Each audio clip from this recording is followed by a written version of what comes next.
Bismillahirrahmanirrahim. Assalamualaikum warahmatullahi wabarakatuh. Baik, langsung saja pada kesempatan video kali ini kami kelompok 2 yang terdiri dari saya sendiri, Ana Khairunisa, kemudian ada Irodatul Jannah dan Dina Nur Imamah.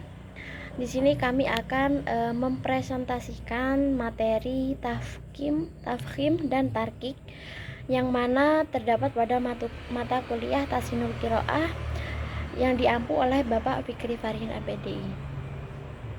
Baik, langsung saja di sini saya akan mempresentasikan untuk yang pertama. Di sini saya akan menjelaskan terlebih dahulu apa itu definisi tafkhim dan tarkik. Jadi, tafkhim itu merupakan masdar dari fahama yang berarti menebalkan.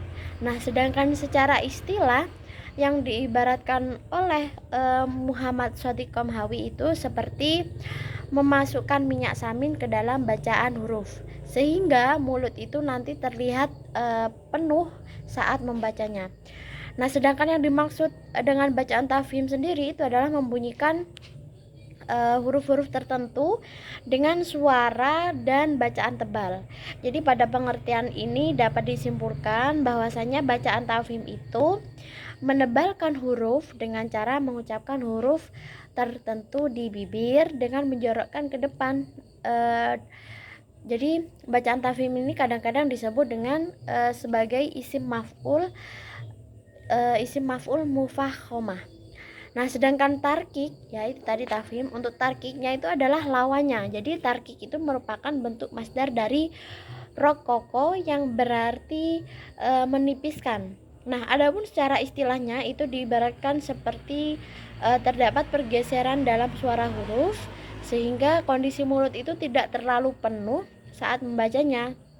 Nah, sedangkan yang dimaksud dengan bacaan tarkik sendiri itu ialah membunyikan huruf-huruf tertentu dengan suara atau bacaan tipis. Jadi pada pengertian ini itu tampak bahwa tarki ini menghendaki adanya bacaan yang tipis dengan cara mengucapkan huruf di bibir agak mundur sedikit dan tampak agak meringis. Nah, kemudian itu tadi definisi tafkhim dan tarki. Selanjutnya yaitu tafkhimnya huruf isti'la dan ketentuannya. Jadi sebelumnya istilah itu menurut bahasa adalah artinya terangkat.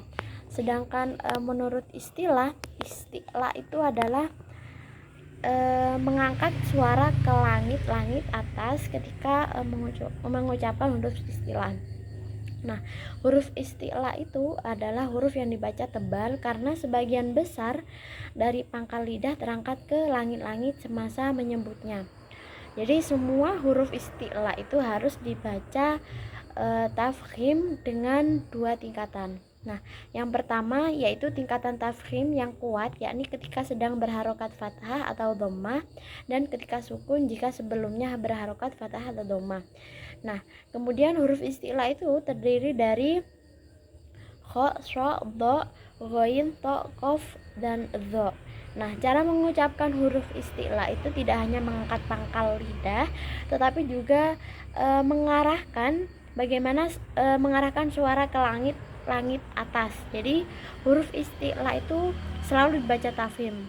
Nah, ditinjau dari kuatnya dan lemahnya itu huruf isti'la dibagi ke dalam 2 kelompok.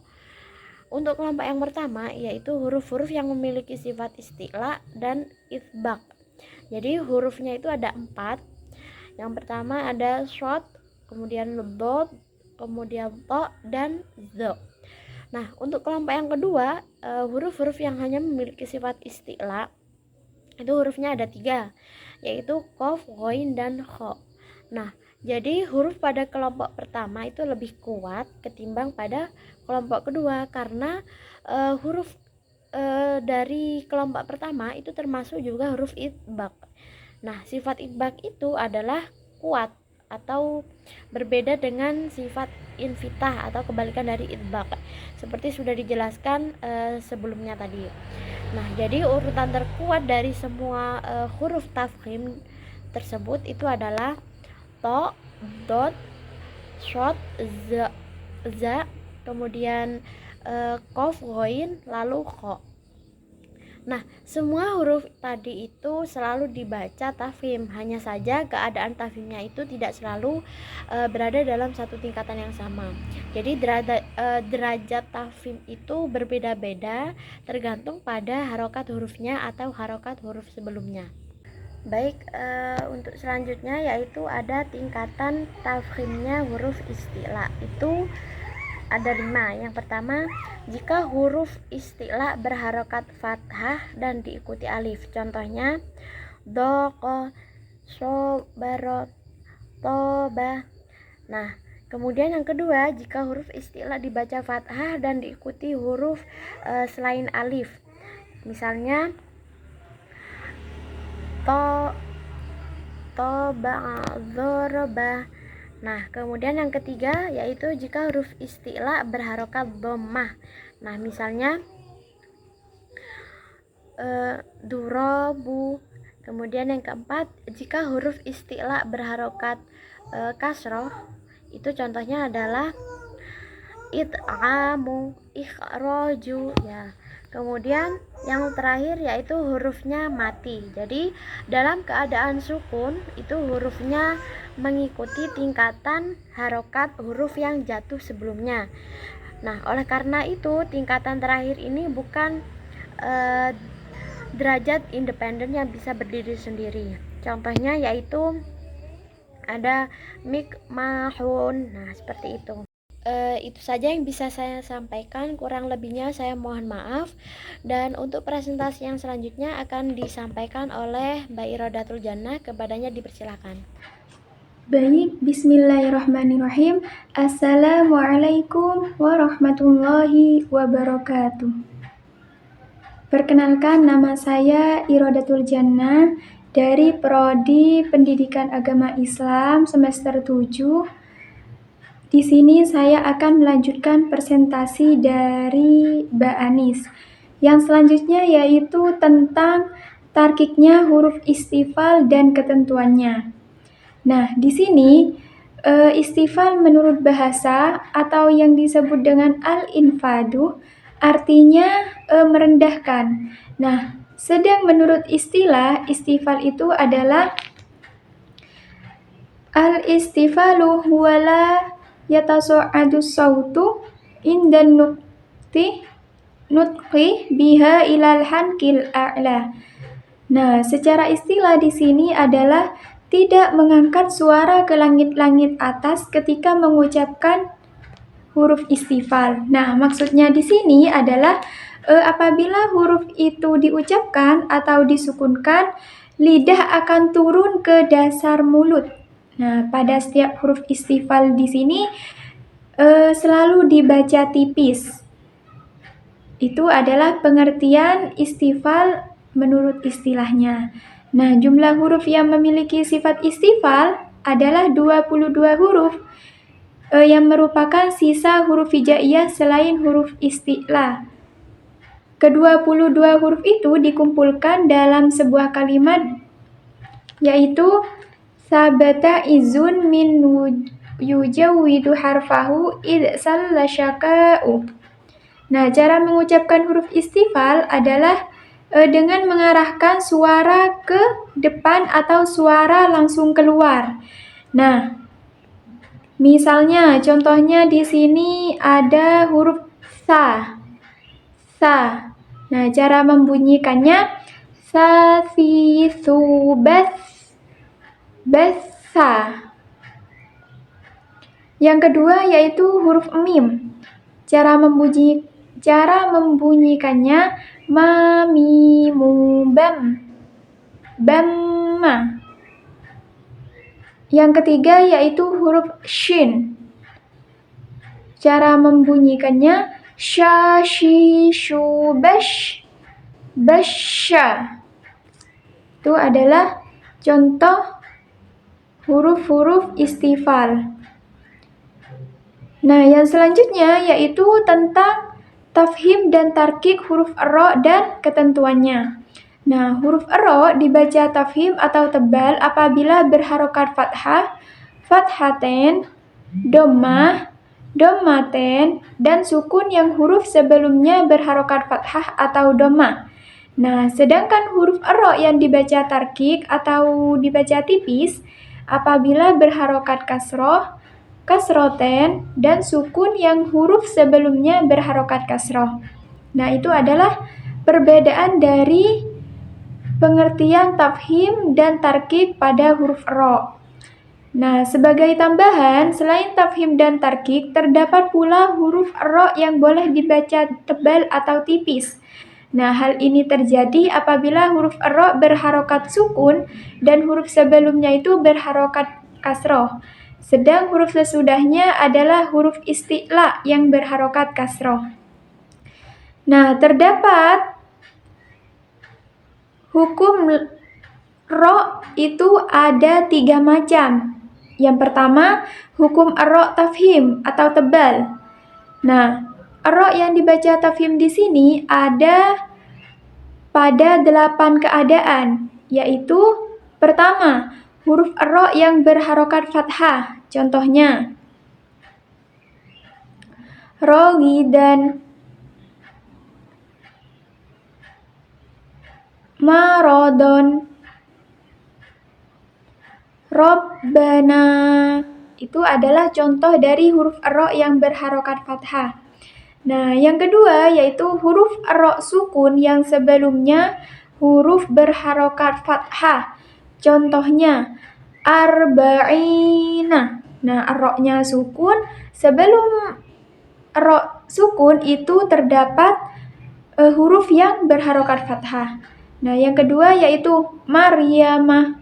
Ada ro sukun yang sebelumnya itu terdapat huruf yang berharokat fathah. Nah, yang ketiga yaitu huruf ro yang dibaca sukun atau karena wakof yang sebelumnya huruf yang bertanda sukun selain huruf iya dan huruf sebelum sukun itu huruf yang berharokat fathah. Contohnya, innal amr. Nah, ro yang dibaca sukun karena wakof yang sebelumnya ro yang bertanda sukun itu adalah terdapat selain huruf iya dan huruf sebelumnya itu sukun yang berharokat fathah. Wal asr. Itu adalah yang ketiga. Terus yang keempat, huruf ro yang berharokat dhammah. Contohnya, ruziqu, yubshiruna, nasrullahi. Itu adalah contoh huruf ro yang berharokat dhammah. Nah, selanjutnya yaitu yang kelima, huruf ro sukun yang sebelumnya huruf yang berharokat dhammah. Contohnya, wa qur'anan. Ro-nya sukun. Nah, sebelum ro-nya sukun itu terdapat huruf yang berharokat dhammah. Zurtum. Ro-nya sukun. Sebelum ro sukun itu terdapat huruf yang berharokat dhammah, z-nya berharokat dhammah. Faman yakfur.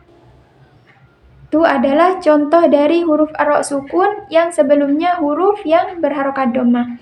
Yang keenam yaitu huruf ro yang dibaca sukun karena wakof yang sebelumnya huruf yang bertanda sukun yang didahului huruf yang berharokat dhammah. Contohnya, wala yuridu bikumul usr. Ro-nya sukun, yang sebelumnya huruf ro yang sukun itu bertanda sukun juga yang didahului huruf yang berharokat dhammah. Husr, khur. Itu adalah contoh dari huruf ro sukun yang sebelumnya itu adalah huruf ro yang dibaca sukun atau karena wakof yang sebelumnya itu huruf yang bertanda sukun yang didahului huruf yang berharokat dhammah. Yang ketujuh yaitu huruf ro sukun yang sebelumnya huruf hamzah wasol. Contohnya, warka'u. Ro-nya sukun dan sebelumnya ro yang berharokat sukun itu terdapat huruf hamzah wasol. Alladzir tadha. Itu adalah contoh ro sukun yang sebelumnya huruf hamzah wasol. Nah, yang kedelapan ini adalah huruf ro sukun yang sebelumnya huruf yang berharokat kasroh dan setelahnya huruf isti'la yang berharokat fathah atau berharokat dhammah selain berharokat kasroh. Contoh hanya ada pada 5 tempat dalam Al-Quran, yaitu labil mirsod, ro-nya sukun yang sebelumnya huruf itu berharokat kasroh dan setelahnya itu huruf isti'la, sod. Sodnya itu huruf isti'la, labil mirsod yang berharokat fathah atau berharokat dhammah. Itu adalah hukum ro tafhim atau tebal. Yang kedua yaitu hukum ro tarkik atau tipis. Nah, ro dibaca tarkik itu ada 4 keadaan. Yang pertama, huruf ro yang berharokat kasroh. Contohnya, warizqun karim. Ro-nya berharokat kasroh. Yang kedua, huruf ro sukun yang sebelumnya berharokat kasroh dan setelahnya bukan huruf isti'la. Contohnya, fir'aunu. Ro-nya sukun dan sebelumnya huruf ro sukun itu terdapat huruf yang berharokat kasroh dan setelahnya ro sukun itu bukan termasuk huruf isti'la. Nah, huruf isti'la itu kan ada 7. Husodautin kid. Ya, ain itu kan bukan huruf isti'la. Yang ketiga yaitu huruf ro sukun yang sebelumnya huruf bertanda sukun yang bukan huruf isti'la dan huruf sebelum sukun itu huruf yang berharokat kasroh. As-sihr, ro-nya sukun yang sebelumnya itu huruf bertanda sukun, haknya sukun yang bukan huruf isti'la dan huruf sebelum sukun itu huruf yang berharokat kasroh. Nah, jadi sinnya ini as-sihr, sinnya ini kan berharokat kasroh. Itu adalah yang ketiga. Yang keempat yaitu huruf ro sukun yang sebelumnya huruf ya sukun. Contohnya, dzalika khair. Ro-nya sukun, dibaca sukun, diwakofkan. Nah, terdapat sebelumnya ro sukun itu terdapat huruf ya sukun. Dzalika khair wal hamir. Itu adalah hukum ro tarkik atau yang dibaca secara tipis.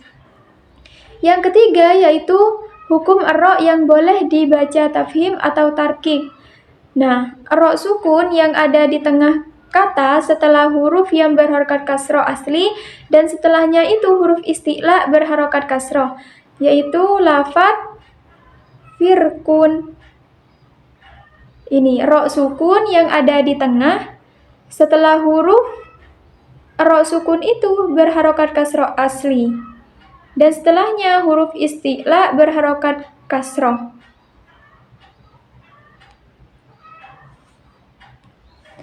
Ya, firq itu ro sukun yang di tengah, terus sebelumnya ro sukun itu terdapat huruf yang berharokat kasroh dan setelahnya itu huruf isti'la. Qaf kan termasuk huruf isti'la.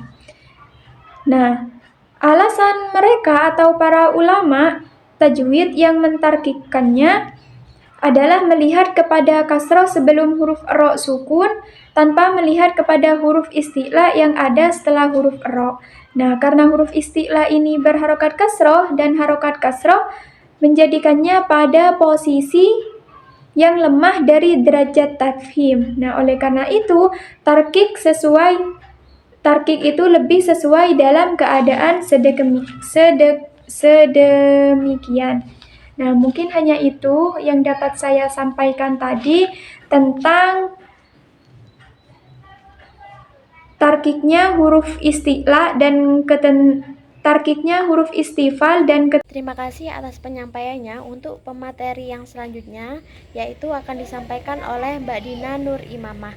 Kepadanya dipersilahkan. Bismillahirrahmanirrahim. Assalamualaikum warahmatullahi wabarakatuh. Perkenalkan, nama saya Dina Nur Imamah. Di sini saya akan melanjutkan materi tentang tafhim dan tarkiknya, huruf lam dan ketentuannya. Dalam ilmu tajwid adalah huruf lam yang terdapat pada kata Allah.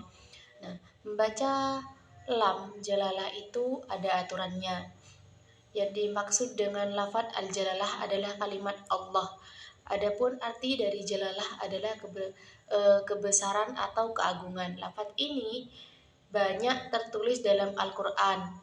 Ada dua pembagian dalam membaca lam jalalah berikut ini. Contoh yang pertama yaitu dalam lam jalalah tafkhim tebal atau tebal. Lam jalalah dibaca tafkhim pada dua keadaan. Yang pertama, lam jalalah berada di awal kalimat setelah harkat fathah atau setelah harkat dhammah. Contohnya, Allahu la ilaha illa huwal hayyul qayyum. Terus contoh lain, wallahu azizun dzuntiqam. Terus contoh lain lagi, fazadahumullahu maradah. Terus yang kedua, lam jalalah tarkik. Lam jalalah tarkik atau dibaca tipis hanya dalam keadaan yaitu apabila lam jalalah berada setelah harkat kasroh. Contohnya Bismillahirrohmanirrohim. Terus amanna billahi wa bil yaumil akhir. Terus alhamdulillahilladzi. Itu contohnya dari lam jalalah yang dibaca tarkik atau tipis. Kesimpulan dari materi yang sudah dijelaskan oleh teman-teman saya yaitu yang mana dapat disimpulkan bahwa tafkhim adalah membunyikan huruf-huruf tertentu dengan suara atau bacaan tebal. Sedang yang dimaksud dengan bacaan tarkik adalah membunyikan huruf tertentu dengan suara atau bacaan yang tipis. Nah, huruf istilah adalah huruf yang dibaca tebal karena sebagian besar dari pangkal lidah terangkat ke langit-langit semasa menyebutnya. Huruf-huruf istilah harus dibaca tafkhim dengan dua tingkatan. Pertama, tingkatan tafkhim yang kuat yaitu ketika sedang berharkat fathah atau dhammah dan ketika sukun jika sebelumnya itu berharkat fathah atau dhammah. Huruf istisla itu berkumpul dalam bait syair hussadau tingkit yang mana ada huruf kha, sha, dhad, ghain, ta, qaf dan dhad. Nah, istifal adalah tidak mengangkat suara ke langit-langit atas ketika mengucapkan huruf istifal. Maksudnya adalah apabila huruf itu diucapkan atau disukunkan, lidah akan turun ke dasar mulut. Pada setiap huruf istifal ini adalah selalu dibaca tipis. Nah, jumlah huruf yang dimiliki huruf istifal ada 22 huruf yang merupakan sisa huruf hijaiyah selain huruf isti'la yang mana terkumpul dalam sebuah kalimat yaitu sabata izzun mi yujawwidu harfahu ibsallah sakau. Huruf ini ada huruf ta, ba, ada huruf ta, ba, ta, ain, za, mim, nun, ya, jim, waw, dal, ha, ro, fa, hu, ha, alif, dal, sa, lam, terus kaf dan hamzah. Nah, hukum bacaan ro dan lam terbagi menjadi dua yaitu tafkhim dan tarkik. Tafkhim bermakna tebal sedangkan tarkik itu bermakna tipis.